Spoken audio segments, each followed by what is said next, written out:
নমস্কার, S Bangla news online খবর সব দেখাবো আমরা।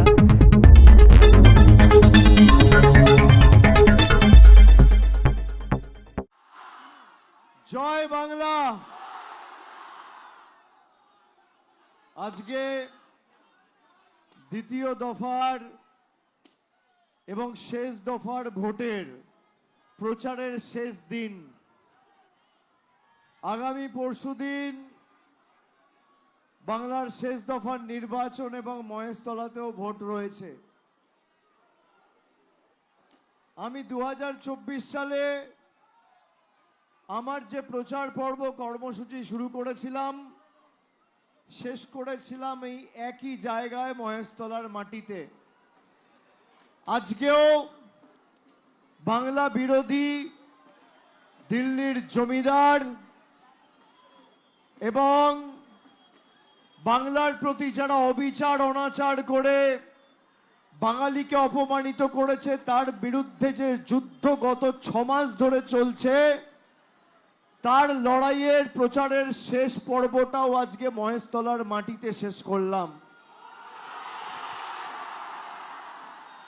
আজকের এই রোড শো যেভাবে মানুষ জাতি বর্গ বর্ণ দলমত নির্বিশেষে আমাদের আশীর্বাদ করেছে, আমার মিছিলের থেকেও 24-এর মিছিলের থেকেও আজকের মিছিল সব রেকর্ড ভেঙে দিয়েছে।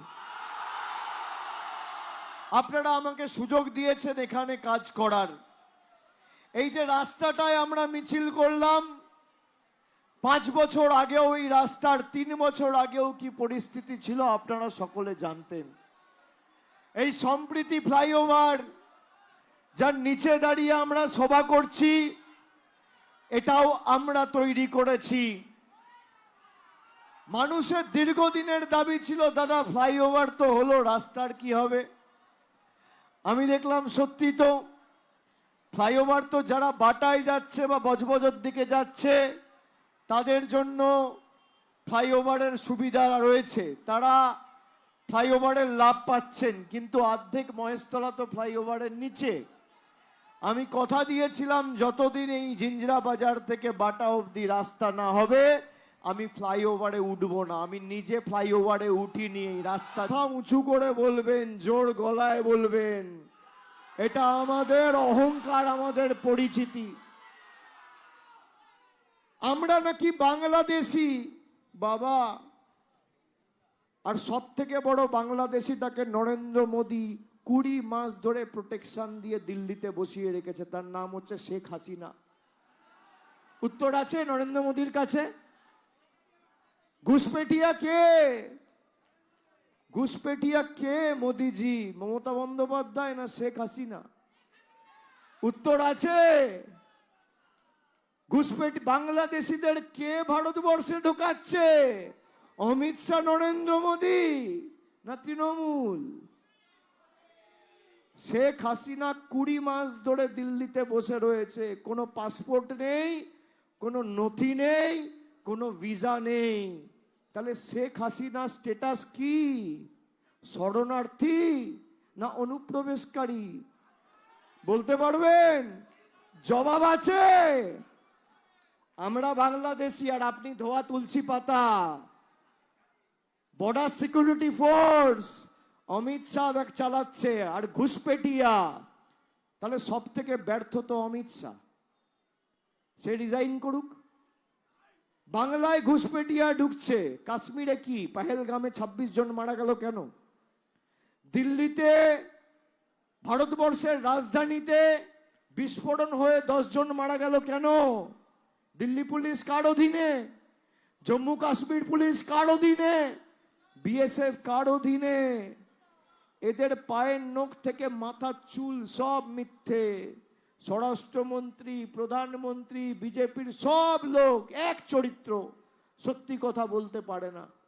আমি সেই কারণে আপনাদের বলবো যে জবাব ধর্মের ভিত্তিতে নয়, কর্মের ভিত্তিতে দিতে হবে।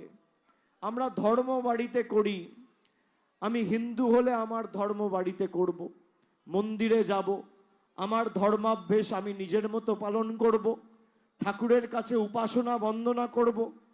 আমি মুসলমান হলে আমি দোয়া চাইব, আমি মসজিদে যাব, আমি যদি খ্রিস্টান হই আমি চার্চে যাব, শিখ হলে গুরুদ্বারায় যাব, বাড়িতে ধর্ম করব।